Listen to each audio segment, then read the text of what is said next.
ಅಲ್ಲಿ ತಯಾರಾಗಿದ್ದ ಖಾದ್ಯಗಳು ಕರಾವಳಿಗರ ಬಾಯಲ್ಲಿ ನೀರೂರುವಂತೆ ಮಾಡಿತ್ತು. ಕರಾವಳಿಗರಂತೂ ಈ ಬಗೆಯ ಖಾದ್ಯಗಳಿಗೆ ಮನಸೋತು ಹೋಗಿದ್ರು. ಸಾಮಾನ್ಯವಾಗಿ ಉತ್ತರ ಕರ್ನಾಟಕ ಭಾಗದಲ್ಲಿ ಕಾಣಸಿಗುವ ಸಿರಿಧಾನ್ಯಗಳಿಂದಲೇ ತಿಂಡಿ ತಿನಿಸುಗಳು ತಯಾರಾಗಿದ್ದವು. ಯಾವುದೇ ರೀತಿಯಲ್ಲೂ ಅಕ್ಕಿಯಂತಹ ಧಾನ್ಯಗಳನ್ನ ಬಳಸದೆ ಕೇವಲ ಸಿರಿಧಾನ್ಯಗಳಿಂದಲೇ ಖಾದ್ಯಗಳು ಸಿದ್ಧಗೊಂಡಿದ್ದವು. ಮೀನು ಮಾಂಸದೂಟಕ್ಕೆ ಹೆಸರಾದ ಕರಾವಳಿಗರಿಗೆ ಸಿರಿಧಾನ್ಯಗಳ ಖಾದ್ಯಗಳು ಹೊಸ ರುಚಿಯನ್ನೇ ನೀಡಿತ್ತು.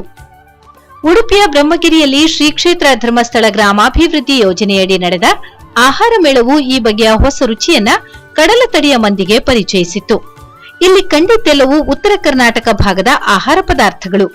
ಕೊರಲೆ, ಜೋಳ, ನವಣೆ, ರಾಗಿ, ಊದಲು, ಸಜ್ಜೆ, ಸಾವೆ, ಹಾರಕ, ಬರತ್ನಂತಹ 10 ಹಲವಾರು ಬಗೆಯ ಸಿರಿಧಾನ್ಯಗಳಿಂದ ತಿಂಡಿ ತಿನಿಸುಗಳನ್ನ ಮಾಡಲಾಗಿತ್ತು.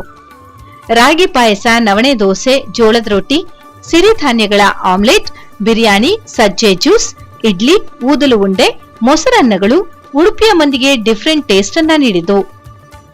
ಇನ್ನು ಉಡುಪಿಯ ಆಹಾರ ಮೇಳದಲ್ಲಿ ತಯಾರಾದ ತಿಂಡಿ ತಿನಿಸುಗಳು ಉತ್ತರ ಕರ್ನಾಟಕದ ಬರಗಾಲ ಪೀಡಿತ ಪ್ರದೇಶಗಳಲ್ಲಿ ಬೆಳೆಯುವಂತಹ ಪೋಷಕಾಂಶವುಳ್ಳ ಸಿರಿಧಾನ್ಯಗಳಿಂದ ಸಾಮಾನ್ಯವಾಗಿ ಕರಾವಳಿ ಭಾಗದಲ್ಲಿ ಇಂತಹ ಧಾನ್ಯಗಳು ಕಾಣಸಿಗೋದಿಲ್ಲ.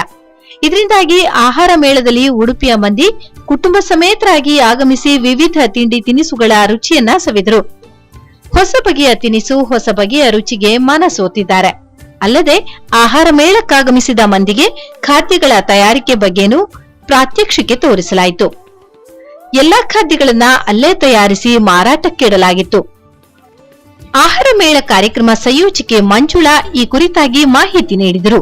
ಜನಗಳೆಲ್ಲ ನಾವು ಅವರಿಗೆ ಒಂದು ಹೆಸರು ಕೇಳಿದ ಕೂಡಲೇ ಅವರಿಗೆ ಒಂದು ತರ ಬೇರೆನೇ ಅನಿಸ್ತದೆ. ಯಾಕಂದ್ರೆ ಯೂಶಲಿ ಇಲ್ಲಿ ಕುಚ್ಚಲಕ್ಕಿ ಮತ್ತೆ ಮೀನ್ ಸಾರು ಅಂತ ಕೇಳಿ ರೂಢಿ ಇರ್ತದೆ. ಆದ್ರೆ ಬರಗುವಿಂದ ದೋಸೆ, ಹಾರಕದಿಂದ ಇಡ್ಲಿ, ಈ ತರ ಎಲ್ಲ ಹೆಸರುಗಳನ್ನ ಕೇಳಿದಾಗ ಅವರಿಗೆ ಒಮ್ಮೆಲೆ ಈ ತರದ ಖಾದ್ಯಗಳನ್ನ ಮಾಡಬಹುದಾ ಅಂತ ಹೇಳಿ ಜನರಲ್ಲಿ ಒಂದು ಅನುಮಾನ ಉಂಟಾಗ್ತದೆ.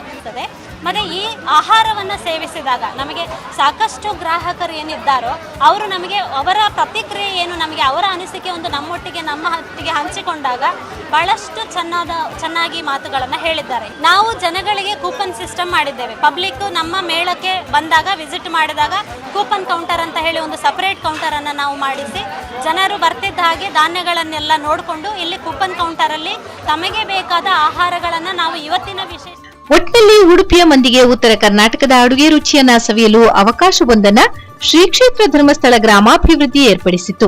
ಅಲ್ಲದೆ ಉಡುಪಿ ಮಂದಿನೂ ಉತ್ತಮವಾಗಿಯೇ ರೆಸ್ಪಾನ್ಸ್ ತೋರಿಸಿದ್ರು.